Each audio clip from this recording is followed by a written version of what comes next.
రాష్ట్రంలో రెండో రోజు ఆర్టీసీ సమ్మె కొనసాగుతోంది. కార్మికులు డిపోల ముందు ధర్నాలు చేస్తున్నారు.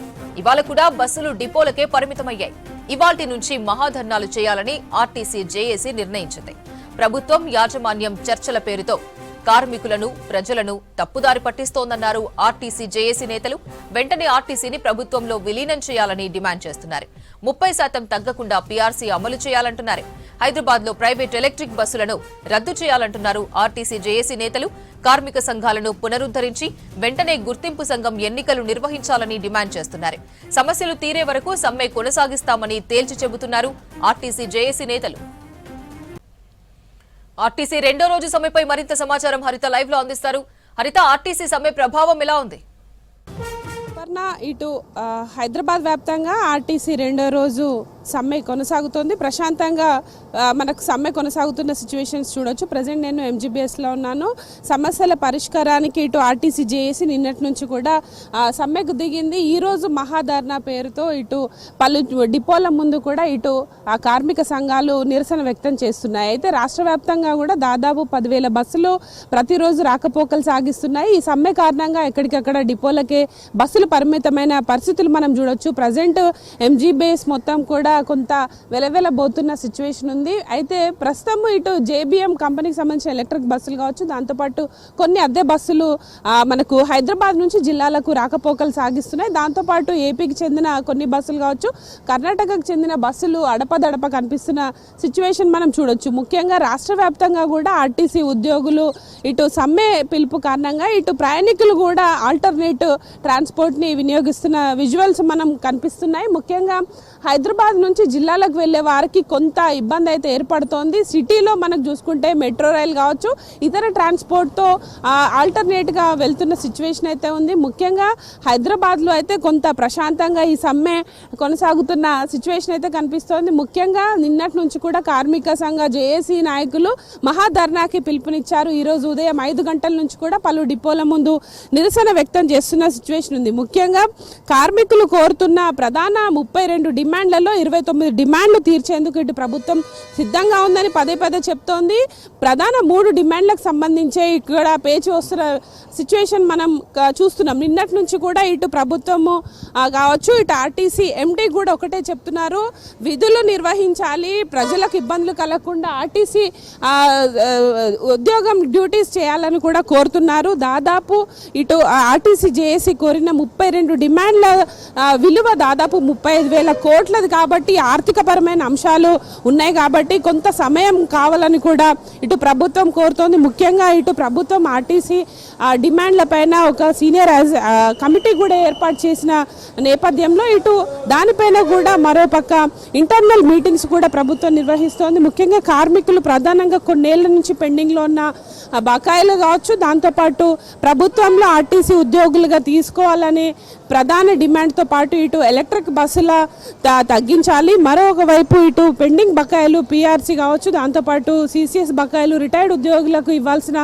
పెన్షన్ బకాయిల పైన ప్రభుత్వం వెంటనే స్పందించాలని ఇట్లాంటి ప్రధాన 3 డిమాండ్లపైన వాళ్ళు ఇటు నిరసన అయితే వ్యక్తం చేస్తున్నారు. రాష్ట్ర వ్యాప్తంగా కూడా ఇటు దాదాపు 10,000 బస్సులు రోజువారీ రాకపోకలు సాగించేవి. ఇందులో దాదాపు నిన్నటి నుంచి కూడా ఇటు ఆర్టీసీ 25% రిస్టోర్ చేసి ఇటు అద్దె బస్సులు దాదాపు 3,400 అద్దె బస్సులు నడుస్తున్నాయి. దాంతోపాటు ఇటు ఒక 1,000-1,100 వరకు కూడా ఎలక్ట్రిక్ బస్సులు జిల్లాలకు రాకపోకలు సాగిస్తున్నాయి. ప్రధానంగా మనకు ఎంజీబీఎస్ నుంచి ఇటు ఏపీ కావచ్చు, కర్ణాటక, దాంతోపాటు చెన్నై వైపు వెళ్లే బస్సులు కూడా రాకపోకలు సాగిస్తున్నాయి. ముఖ్యంగా జిల్లాలకు వెళ్లే బస్సుల్లో ఎక్కువగా మనకు ఇటు అద్దె బస్సులు, దాంతోపాటు ఎలక్ట్రిక్ బస్సులు రాకపోకలు సాగిస్తున్న సిచ్యువేషన్ అయితే ఉంది. ముఖ్యంగా ఇటు బస్సుల సమ్మె నేపథ్యంలో ప్రయాణికులు కూడా ఆల్టర్నేటివ్ ట్రాన్స్పోర్ట్ని అయితే వినియోగిస్తున్నారు. ముఖ్యంగా ఇటు మనకు సమ్మర్ హాలిడేస్ కూడా స్టార్ట్ అవ్వడంతో ఇటు ప్రయాణికులు చిన్నపిల్లలతో వెళ్ళి విజువల్స్ మనం గమనించవచ్చు. ముఖ్యంగా హైదరాబాద్ వ్యాప్తంగా ఎంజీబీఎస్ కావచ్చు, JBS, Uppal ring road, LB Nagar, Aramghar లాంటి ప్రధాన జంక్షన్స్ వద్ద అయితే కొంత ప్రయాణికులు అదర్ ట్రాన్స్పోర్ట్ వైపు వెళ్తున్న సిచ్యువేషన్ అయితే కనిపిస్తుంది. ముఖ్యంగా ఇదే సమ్మె నేపథ్యంలో ఇటు ప్రైవేటు ట్రావెలర్స్ కూడా అధిక రేట్లకు ఇటు క్యాబ్స్ ఛార్జీలు పెంచిన సిచ్యువేషన్ ఉంది. దాంతోపాటు ఇటు ప్రైవేటు బస్సుల్లో కూడా కొంత మనకు అధిక ఛార్జీల పైన ఇటు ప్రయాణికులు కూడా అసహనం వ్యక్తం చేస్తున్నారు. ముఖ్యంగా రాష్ట్ర వ్యాప్తంగా ఈ సమ్మె కారణంగా అయితే ప్రయాణికులు ఇబ్బందులు పడుతున్నారు. ప్రభుత్వం అయితే ఆర్టీసీ డిమాండ్ చేస్తున్న 29 డిమాండ్లను ప్రభుత్వం సిద్ధంగా ఉంది. మరొక 3 డిమాండ్ల పైన చర్చించాల్సి ఉందని కూడా మొదటి నుండి చెప్తున్నారు. ఇటు మంత్రి రవాణా శాఖ మంత్రి కావచ్చు, ఆర్టీసీ ఎండీ కూడా ఒకటే పిలుపునిచ్చారు.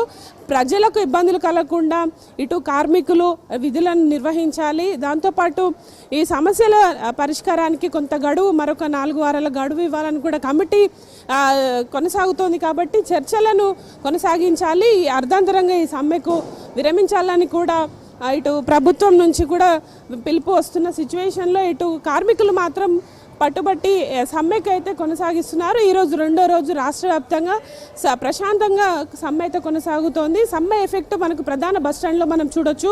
ప్రధానంగా ఇటు ఎంజీబీఎస్ నుంచి దాదాపు 2000కు పైగా సర్వీసులు నడుస్తుంటాయి. దాంతోపాటు జేబీఎస్లో కూడా దాదాపు ఒక 800 వరకు కూడా సర్వీసులు నడుస్తుంటాయి.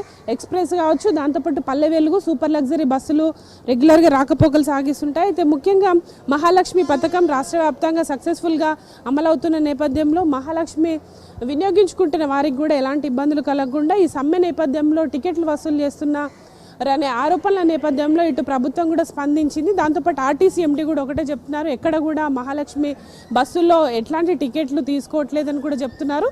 దాంతోపాటు ఎలక్ట్రిక్ బస్సులు మనకు ఏదైతే సూపర్ లగ్జరీ బస్సులు ఏవైతే నడుస్తున్నాయో అవి కూడా యథావిధిగా కొనసాగుతున్నాయి. రాష్ట్ర వ్యాప్తంగా అయితే 20-30% వరకు ఎక్కడికక్కడ ఇటు బస్సులను ఆపరేట్ చేస్తూ ప్రయాణికులకు ఇబ్బందులు కలగకుండా, దాంతోపాటు కొంత ప్రైవేటు డ్రైవర్స్ను కూడా హైర్ చేసుకొని ఆర్టీసీ సంస్థ వచ్చు ఇటు ప్రత్యామ్నాయ మార్గాల ద్వారా ప్రయాణికులకు ఇబ్బందులు కలగకుండా బస్సులను అయితే ఆపరేట్ చేస్తున్నారు. ప్రజెంట్ జేబీఎస్ ప్రాంగణంలో మనం చూడొచ్చు ఎక్స్ప్రెస్ బస్సులు కావచ్చు, కొన్ని ఎలక్ట్రిక్ బస్సులు, దాంతోపాటు ప్రైవేట్ డ్రైవర్లతో నడుస్తున్న కొన్ని ఆర్టీసీ బస్సులు మనం చూడొచ్చు. అయితే కొంత సమ్మె కారణంగా అయితే రెగ్యులర్గా కనిపించే క్రౌడ్ మనకు కనిపించట్లేదు. ఎక్కడికక్కడ కూడా డిపోలకే ప్రధాన బస్సులన్నీ కూడా అంకితమైపోయిన సిచ్యువేషన్ మనం చూస్తున్నాం. ఈరోజు అయితే రాష్ట్ర వ్యాప్తంగా మహాధర్నా పిలుపునిచ్చింది ఆర్టీసీ జేఏసీ. అయితే కార్మికుల డిమాండ్లను నెరవేర్చే వరకు కూడా మేము సమ్మె కొనసాగిస్తామని ఇటు కార్మిక సంఘ జేఏసీ నాయకులు అయితే చెప్తున్నారు. ప్రభుత్వం అయితే చర్చలకు సిద్ధంగా ఉంది. మీ సమస్యలపైన మాట్లాడడానికి మేము సిద్ధంగా ఉన్నామని పదే పదే రవాణా శాఖ మంత్రి పొన్నం ప్రభాకర్ చెప్తున్నారు. ముఖ్యంగా ఈ ఆర్టీసీ ఉద్యోగులను ప్రభుత్వ ఉద్యోగులుగా విలీనం చేయడంతో పాటు ఇటు కార్మిక సంఘాలకు ప్రధానంగా ఎన్నికలు నిర్వహించాలి, యూనియన్ల ఏర్పాటుకు ప్రభుత్వం మద్దతు ఇవ్వాలని కూడా ప్రధానంగా కోరుతున్నారు. అయితే ప్రజెంట్ అయితే ఈ సమస్యలపైన ప్రభుత్వం చర్చించిన తర్వాత ఒక నిర్ణయానికి వచ్చే అవకాశం ఉంది. ఈరోజు 2వ రోజు అయితే రాష్ట్ర వ్యాప్తంగా ఆర్టీసీ సమ్మె సజావుగా కొనసాగుతుంది. ప్రశాంతంగా ఎవరికి కూడా ఇబ్బందులు కలగకుండా ఇటు పోలీసులు కూడా ఎక్కడికక్కడ నిర్వహిస్తున్న ధర్నాల పట్ల కూడా ఇబ్బందులు పెట్టకుండా ధర్నాలను కొనసాగించే విధంగా ఇటు ప్రభుత్వం కూడా చూస్తుందని కూడా మనకు ఆర్టీసీ సంస్థకు సంబంధించిన అధికారులు కూడా చెప్తున్న సిచ్యువేషన్ ఉంది. మొత్తంగా అయితే రాష్ట్ర వ్యాప్తంగా 2వ రోజు ఆర్టీసీ సమ్మె ప్రశాంతంగా కొనసాగుతుంది. ప్రధాన బస్టాండ్స్ అయిన ఎంజీబీఎస్, జేబీఎస్లో అయితే కొంత ప్రయాణికుల తాకిడి తక్కువగా ఉంది. అక్కడక్కడ అడపదడప అద్దె బస్సులు కావచ్చు, ఎలక్ట్రిక్ బస్సులు రాకపోకలు సాగిస్తున్నాయి. ప్రజెంట్ ఇది ఎంజీబీఎస్ వద్ద 2వ రోజు ఆర్టీసీ సమ్మెకు సంబంధించిన ఇన్ఫర్మేషన్. Oh to studio.